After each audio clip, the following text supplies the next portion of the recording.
అమ్మా, మనం ఈరోజు రథం ముగ్గు ఎందుకు వెయ్యాలి? సరే వినండి. మనం రథం ముగ్గు ఎందుకు వేస్తామో నేను చెప్తాను.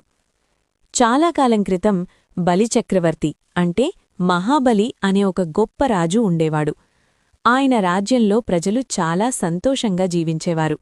బలిరాజు చాలా దయగలవాడు, న్యాయంగా పాలించేవాడు, అలాగే ఎంతోమందికి దానం చేసేవాడు. ముఖ్యంగా ఆయన మాట నిలబెట్టుకునే రాజు. అసురవంశంలో పుట్టిన ఆయన నిజంగా గొప్ప మనసున్న వ్యక్తి. అంతేకాదు, శ్రీమహావిష్ణువు భక్తుడు కూడా. బలిరాజు మంచి పేరు, శక్తి పెరుగుతుండడంతో స్వర్గంలోని దేవతలకు లోక సమతుల్యత మారిపోతుందేమో అనే ఆందోళన కలిగింది. అందుకే వారు శ్రీమహావిష్ణువుని ఆశ్రయించి లోకాల సమతుల్యత నిలబెట్టండి అని కోరారు. అంటారుకదా, ఎవరు 100 అశ్వమేధయాగాలు పూర్తి చేస్తారో వారికి